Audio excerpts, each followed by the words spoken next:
Stop, he'll never build you up. He's out to get you. He's coming to get you. He's coming to get you.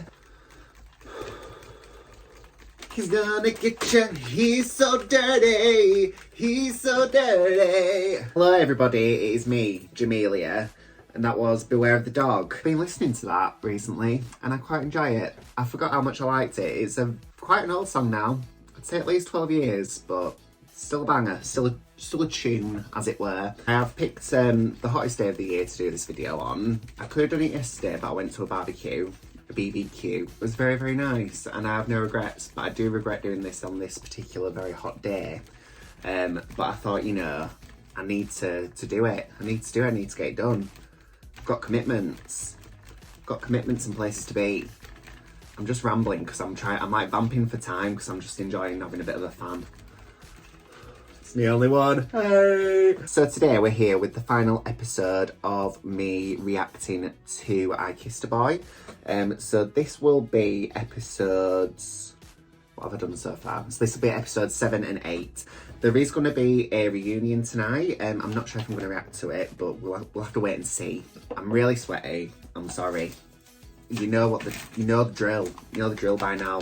It just gets really hot. I get really hot. I'm just a hot person. I am just like... Weren't Nelly that sung Hot in Here? That's who I am. I am Nelly. I thought that I'd do this to start with, actually. So if you do enjoy like drag content and drag queens and dolls and all things gay, if you like gay shit in the words of Michelle Visage, then please make sure to like this video, subscribe to my channel, share it. That would mean the world to me. It can't be natural for a human to sweat this much. So, the last episode, where were we? So we just finished with the kiss off, and Vitar had turned around for Ben, and Ben was just sort of stood there like, because I think, well, we find out later on actually that he heard Vitar turned around, so Vitar must be very, very heavy footed. So I don't think I've actually seen it yet on this show where somebody turns and the other person doesn't. I think I'm going to open the window. I think that might be the move here. So you might be able to hear loads of cars going past. I was like, okay, and then Ben turned around and I was like, has Ben just turned around for Vitar? But then it turns out like he was just turning around because obviously you'll have to turn at some point. Otherwise you'll just be like back to back forever, won't you? You know, Danny's like, so what's going on sort of thing.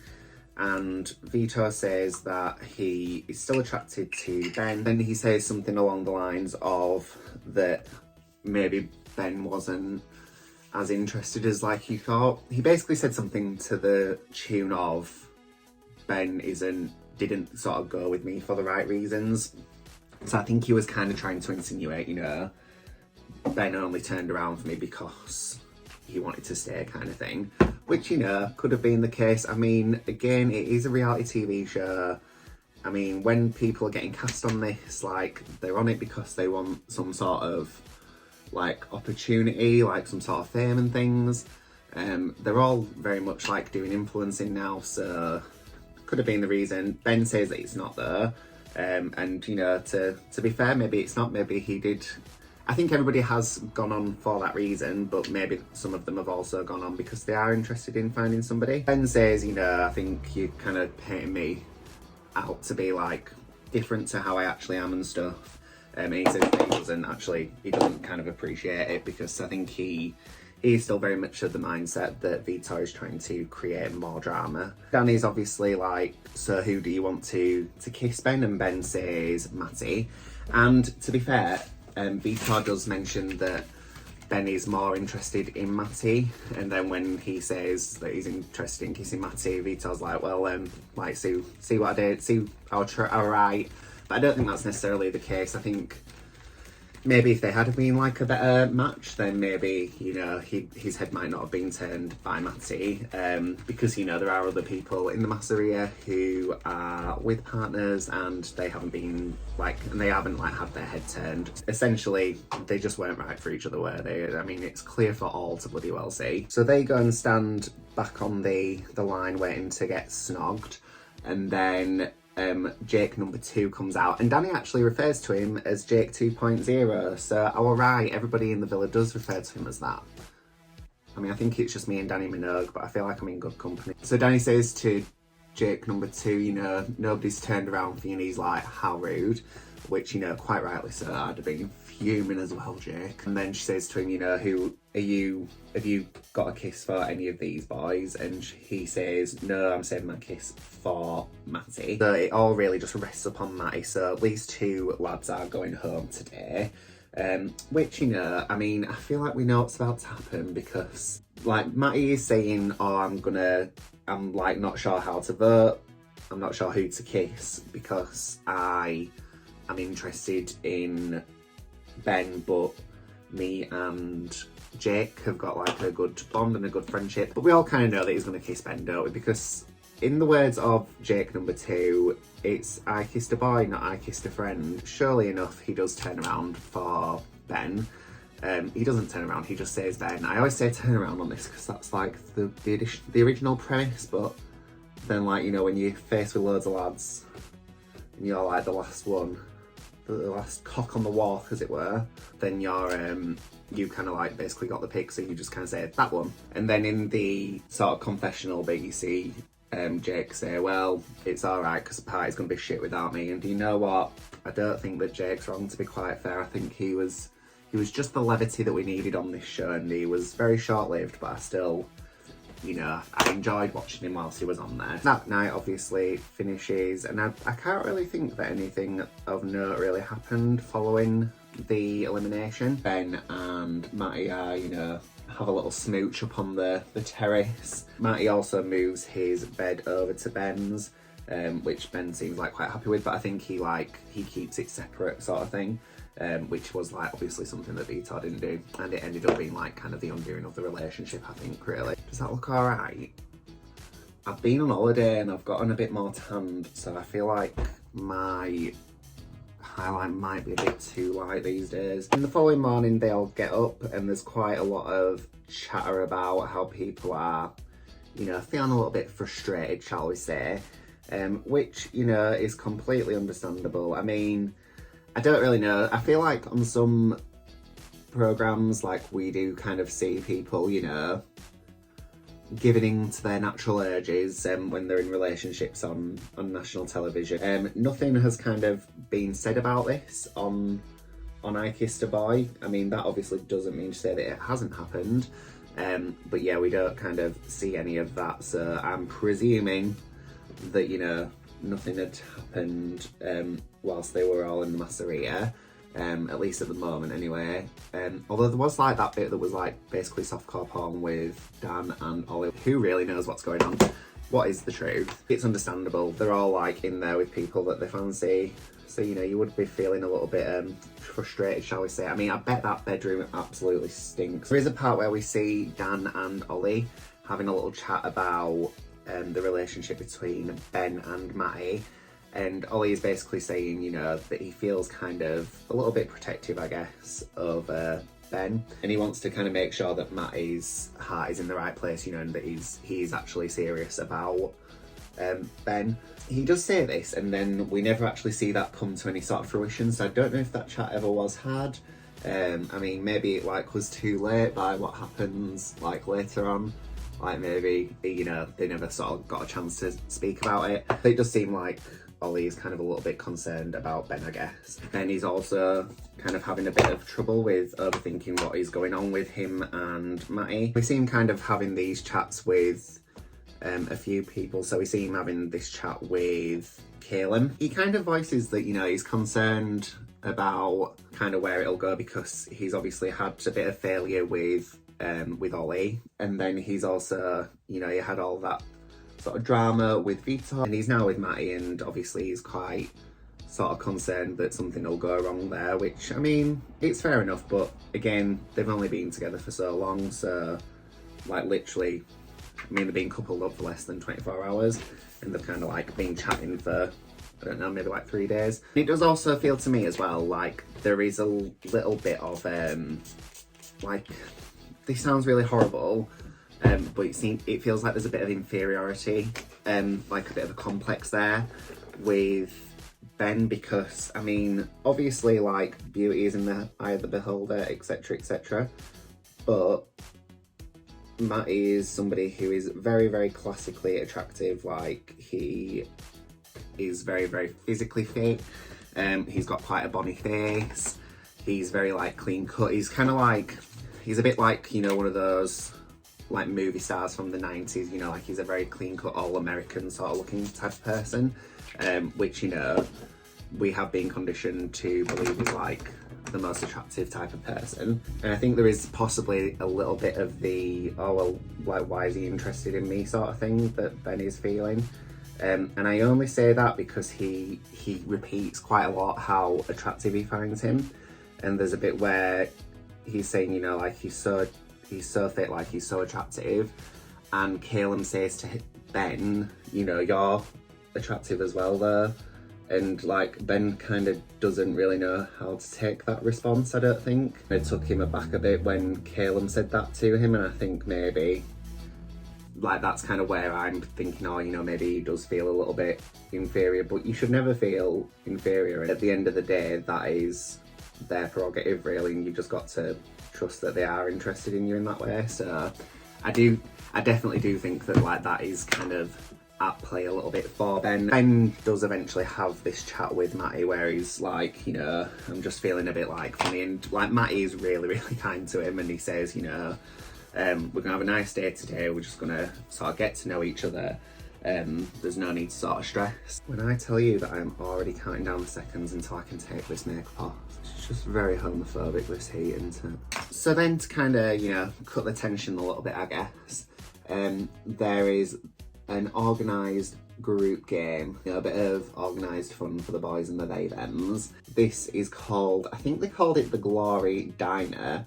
And at first I was like, oh, they're calling it the Glory Diner because of like the pub in London, you know, the Glory. And then I saw the wall with the holes in and I was like, oh, that's why they've called it the Glory Diner. They've got to pass things through these holes in the wall using only their hips and their mouths. And we've got things like sausages, we've got things like eclairs.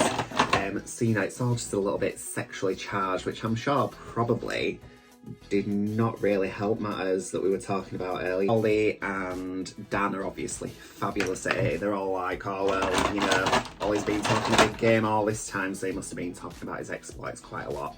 And they're all like, we can see that, you know, he definitely does know what he's doing after all. Good for Ollie, well done lad. Caleb and Jake, number one, are not doing very well at all, unfortunately. You know, they're really struggling with it. Which is surprising because, you know, you do think that they have like quite a good little bond going on. So I was like, surely their communication skills should be better than this. That was what we were pretending as well. We were like, oh yeah, this is to do with communication skills, because obviously they were like up, down. Why are you trying to get that sausage in my mouth? Eventually, the winners are declared as being Ross and CJ, who did do an absolutely stellar job, I must say. Well done, boys. You did fabulously there. After that, we do see a little chat with Ross and CJ. CJ is basically saying that like he has got some concerns about the distance that is going to be present when they do leave the Masseria. So basically, Ross lives up in Manchester. And CJ lives down in London. And when I was kind of watching this, I was like, that's not really a huge sort of space to travel, in my opinion anyway. So like when I used to go to auditions, like they were all in London, I used to be real jealous of all my friends that were from Manchester, because you can get, well, I don't know if it is still the case, but at that time you could get like dead cheap train tickets to London from Manchester at like quite short notice. So, you know, like they could always get the train down and be really well rested, and I'd have been on a megabus since like 1 a.m. in the morning, like dying, like on about 20 Monster Energy drinks, you know what I mean? So I always used to be like, oh, I'm so jealous. But it seems like, I don't know, maybe it is just like quite a journey for CJ and Ross. Like maybe they are, you know, maybe that could be like an issue for them. But they do eventually sort of seem to rest upon that they're going to make the effort to sort of see each other and to travel that space, so that's good. And there is later on another chat. It involves Matty, Ollie, I believe that Danny's also there. I think Sabomi was there as well. And I think Gareth was too. It starts off with that same chat that they have been having quite a few times about, you know, who's been with a woman and stuff. And Matty says, you know, I've hardly been with that many men, so I've definitely not been with a woman sort of thing. Because, you know, I have had girlfriends, but it was very much sort of high school vibes. And then somebody says to him, you know, were you out in high school? And he says no. And then we kind of get onto like the discussion over people who are out in high school and like how difficult it maybe was when they were growing up to be out in high school. Which I must say, like, for me, when I was in high school, towards the end of it, I did come out to a couple of my friends who I felt that I could trust. And one of them did at one point threaten to out me, which wasn't very nice of her, I will say. I think, like, for me, it just felt like it was absolutely impossible to come out, even though I think everybody already knew anyway. And I think, like, it is very, very admirable when I do see that, like, kids are coming out now and, like, they're coming out younger and younger, because I think, you know, it's only a positive thing, really, if you can become your sort of most authentic self at a younger age. Ollie kind of says, you know, when he was younger, that he remembers his uncle saying to him, like, don't stand in a certain way that he was standing, like, at the door, because, you know, like, it was seen as like too gay or like feminine or whatever. Matty says that he feels always very awkward around like straight men, because of that sort of like perceived danger from when he was younger, which I do think like a lot of gay people can certainly identify with, like especially like young straight men, like, you know, you can feel a bit uncomfortable around them. And he goes on to say that he's always concerned about people asking him if he is, and this is like how he phrased it, he says, asking me if I'm fucking gay. And it kind of then comes across that like he isn't very sort of comfortable in his sexuality still.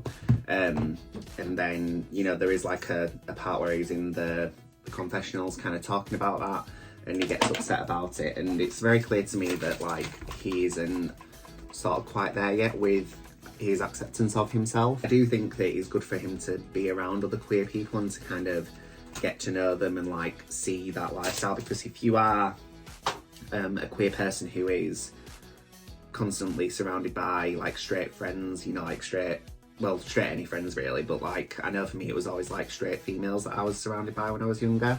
And then when you do like come into sort of the queer community, it is quite a relief really, because you kind of build it up to this point in your head where you're like, oh god, like it's so different to what I'm used to. But then when you actually do experience it, it's not actually like as nerve-wracking as you think it's going to be. So there's an opportunity at the end of the day to go into what is called the man cave, which is essentially like, I don't know what they call it on Love Island, and I can't actually remember now what they call it on Too Hot to Handle, but on Too Hot to Handle it's basically like, this is a test to see if you two are going to have sex in this designated room that is made to have sex in. That's not what this one's for. I mean, I think it's more or less just to see like who they pick, and the boys, I think it's pretty much unanimously as well, all vote for Sabomi and Gareth, so they have a nice little evening in the man cave. Again, we don't know what happened in there. You can see that they're like having little massages and stuff there. They're having a little massage party. Activities could have occurred, and if they did, then good for them, because they've lasted out a long bloody time, haven't they, really? Considering, I mean, like how much sexual tension and like chemistry there is between them as well. Mate, I must tell you, I'm just sweaty everywhere. Under my eyes are sweating. Is that normal? The following day, Danny pops in with another bombshell, and it's not, you know, in a sexy bombshell way. Not a new bombshell enters the villa sort of situation, because it's all finished now, that's not happening anymore. But yeah, she comes in and she basically says, today you have to decide on who needs to leave the masseria as a couple. So basically like who you think is the weakest couple. And that's how episode number 7 of I Kissed a Boy finishes. And we're kind of like left to wonder, you know, what's going to happen. But I think we all know what might happen, because ultimately there is one couple that has only been there for 2 minutes as a couple, isn't there? I think I'm going to get real wild and put this hot pink all the way down this cheek. Oh, I think this was absolutely the right decision. At the start of the next episode, all of the boys kind of go off and they have a little chat amongst themselves about who they think should kind of leave. And obviously, like, this is a sort of prompt, I guess, for them to like pass their judgments on other people's relationships and like how they see them.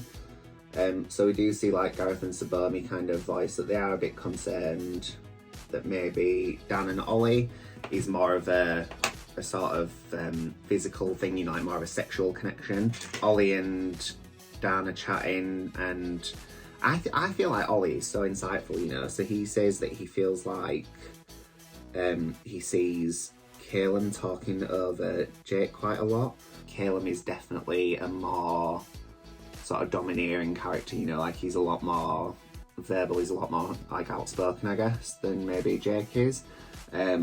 Which I think like it can be a good thing in a relationship to have one person that is like that, especially if you yourself are not, because I think like then, you know, they can sort of help you come into your own and like learn to speak up for yourself a bit maybe. The thing that is a constant throughout for all the boys is that they feel like Ben and Matty are obviously like not as strong as the rest of them, which was going to be the case, wasn't it? Because they've been together for like 24 hours now. So they all go back to the pool. They have to like basically get up in front of everybody and say who they voted for. Every single couple in the group votes for Matty and Ben.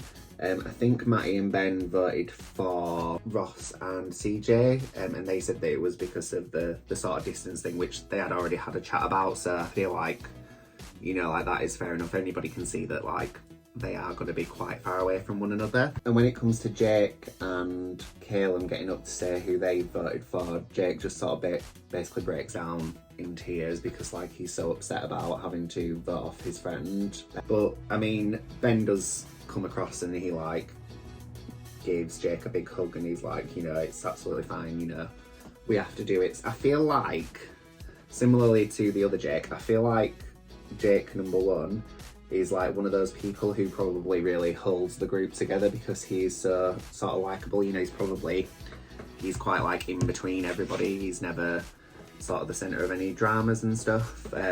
So I do think like he seems like a really decent guy. Ben basically says, you know, that he's quite happy to kind of go now anyway because it's not the end of sort of them getting to know each other and stuff. I do think it's quite good as well to be able to get to know each other outside of the masseria. Matty also says that he is really, really happy that he kind of had this experience to come into the masseria and like see so many kind of queer couples and, you know, them being like they've been together for years and stuff. How long do you reckon that this makeup would actually last on my face if I was to start dancing around in it?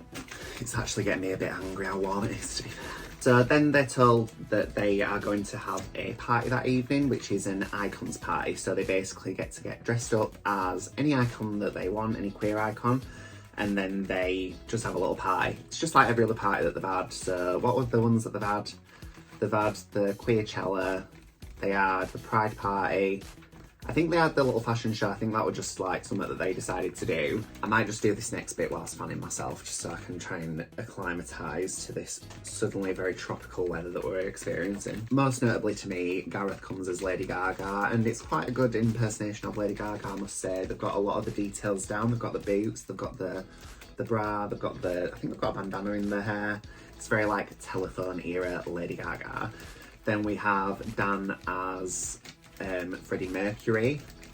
We have Sabomi as Prince. Quite a lot of problematic people were chosen in this, but we'll say no more about it. Oh, Ollie comes as Alan Turing, which, you know, fuck Tia Coffee's drag, right? I mean, he looks great. I mean, he just looks like a man in a suit. But as soon as I saw it, I was like, I reckon he's Alan Turing, and surely enough, he was Alan Turing, so that was good. I have actually got a video about Alan Turing, so if you want to learn more about him, then, you know, watch it. I would do that thing where you go like, watch it here, but I don't know how to do that. And that night, Jake decides to have a little chat with some of the boys about, you know, how he feels that sometimes he's maybe spoken over a little bit with Calum. Maybe, you know, he feels a little bit, I guess like his opinion is often kind of detracted from because Calum is like quite a strong character. Gareth is one of the people that he speaks to about it, and he says, you know, I think maybe just like have a little chat with him about it because I don't think it's maybe his sort of intention to do that to you, and, you know, I think he would make the adjustments to make you not feel like that. It's very, very difficult, isn't it, to speak to a partner about like something that they're doing that you might not like. You know, it is quite a difficult chat to have, and like how do you even broach that subject sometimes.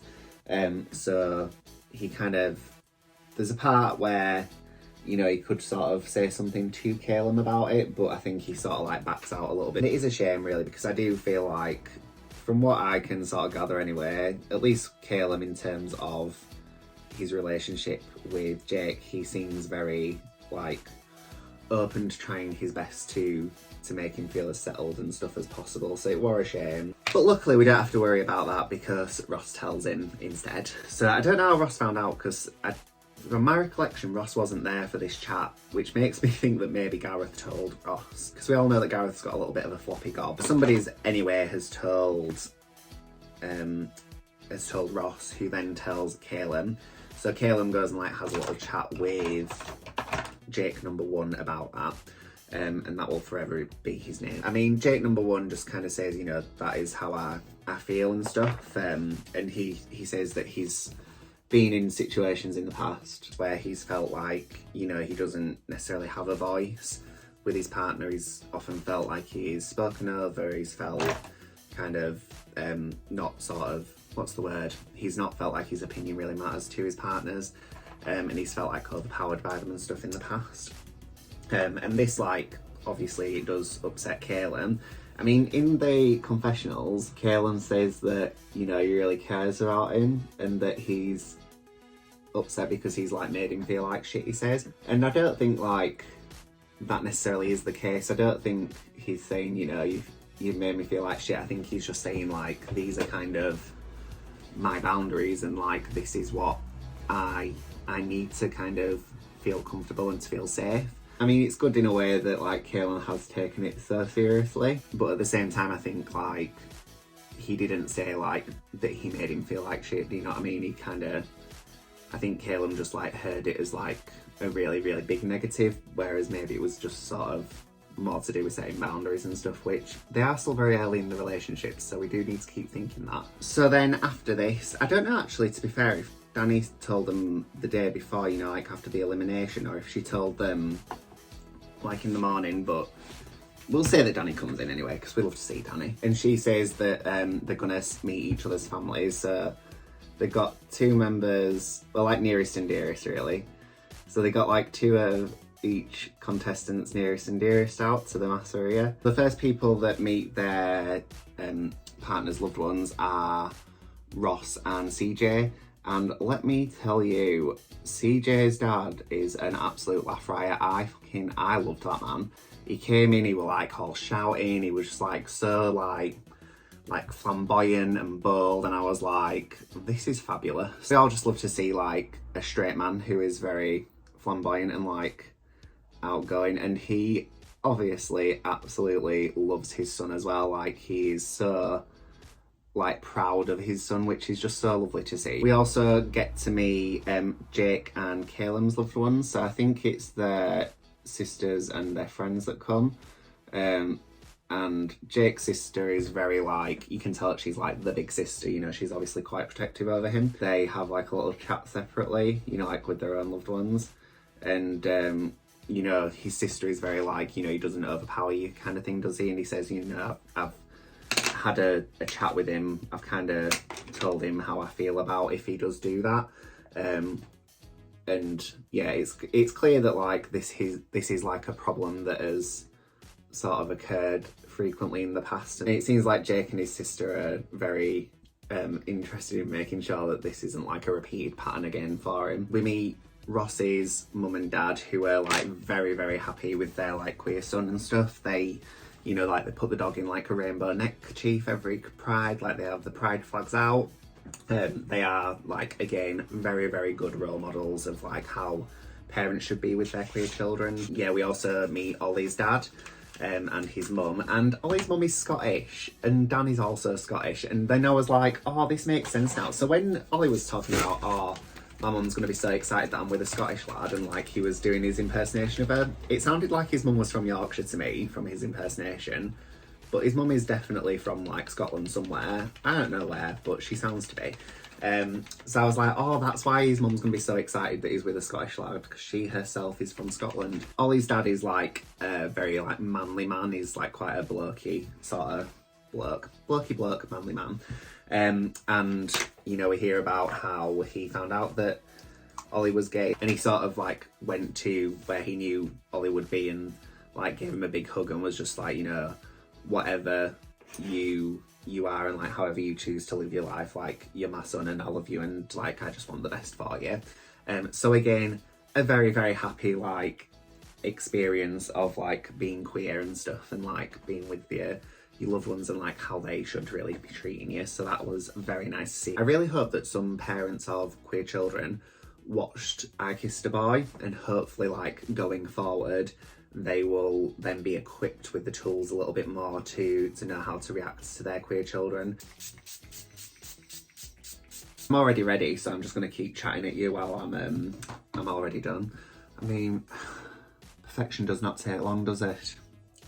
So Gareth and Sabomi, so with Gareth I think it is two of his friends that come, one of whom is a drag queen, I just forget what their name is, and then Sabomi's friend and his sister come, and Gareth says to Sabomi's sister, you know, are all of your friends as fashionable as you? And she's like, well, they could try. And I just thought, you're fabulous. I want to be your friend. You seem brilliant. Let's get you on my television, please. So there is a chat with CJ and his family, and they're saying over, you know, like, how do you feel about the distance and stuff? And CJ is just like, you know, if it is like becoming more of a love thing, then I feel like you would, you know, crawl across mountains. Is that the term? I don't know. You know, like you would go to any extent to sort of be with the person that you love. So he is very like up for the long distance. So the following day we have the final kiss off, and it is it's framed as if it's a wedding, which I was very surprised at. I was like, so right at the very beginning, we did see like the, you know, like what's coming up sort of thing. And it showed you like the end of the programme and it looking like an altar. And to my boyfriend, I was like, are they going to get married at the end of this? After 8 weeks of knowing each other, are these gays getting married? But they didn't get married on my television. I feel like that would have been a little bit ill-advised, surely. The premise is, once again, you know, they all come down the aisle. Do they come down the aisle? I think they come down some stairs. Dannii Minogue comes down the stairs in a beautiful white dress, and I just thought, Dannii Minogue is the bride. Let's all just marry Dannii. I mean, I don't know if she'd be up for that. CJ's dad is there. He's in a very, very excellent satin shirt. I think it's purple. I think he's got a white jacket on. He's absolutely slaying the runway. All eyes are on him. And yeah, so all the boys just sort of come out and they all do turn for each other, which I feel like, I don't know, if you've gotten this far in the game, surely you would be turning for each other, I would hope anyway. It's all a very happily ever after. I'm just gonna have to sit here with this like this for a couple of secs, because this is meant to be like, you know, one of those sort of high like Jessica Rabbit waves, and it's slowly but surely fallen over its life. So I'm just having to do this with it now to try and get it to come back up.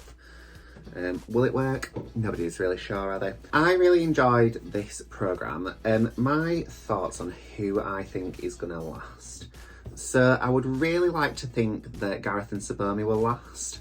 I also think that Ollie and Dan seem like a very, very good match, so I think that they probably will be lasting. So initially, oh, it's all going on my mouth now. I was very like team Caleb and Jake, but I just don't know, you know, I don't know if they are like going to sort of last on the outside. I think kind of like mixed with the feedback that was happening on the final episode about like maybe Caleb sometimes overpowering Jake a little bit, and kind of like also his sister's like reaction to when he kind of mentioned that to her, as in Jake to his sister. And then there's also like quite a big distance for them. I'm just wondering if maybe like all those things together might just sort of, you know, marry up to mean that it's not really going to work out that well for them. I mean, hopefully I will be proved wrong and, you know, they might actually end up together. I mean, that would be very cute if they did, because I did think like for the longest time that they were, you know, really a match made in heaven. In terms of like the television show as a whole, I've really, really enjoyed it. I do wish that it lasted a bit longer. So I was like chatting to my friend Emma about this, and she was like, oh, there's my actual hair just poking out to say hello. And she was like, there is literally about 3 months worth of Love Island. And like, this show is just so like, it's so great and it's so different as well, I feel like. I mean, I don't know, is it different or is it just that it's gay, so I'm like really into it. It just felt so like new and fresh, I guess. So I have seen online that there is going to be I Kissed a Girl that is coming out, so hopefully, you know, if this one has been more of a success, then hopefully that will get greenlit for a few more episodes at least. But yeah, I mean, I could really see myself like falling into a pit with this if it was longer. You know, like I would probably be watching it quite a lot and I would be very hooked and I would be talking about it a lot, as I have been with this one. But I don't like how I just popped my ear out there. So that was the final video of me reacting to I Kissed a Boy. I really hope that you enjoyed this series. I really enjoyed making it and I was obviously very, very involved in the show. Not actually involved in the show, but emotionally invested, shall we say. As always, if you did enjoy this video, please make sure to like, subscribe, comment, share, all that good stuff. It would mean the world to me, and my social media will be on at the very end. It's just Dominoe Official on everything, so please make sure to follow me on TikTok and Instagram. That would be very, very fabulous. Thank you very much. And until next time, I shall see you all very soon. Bye.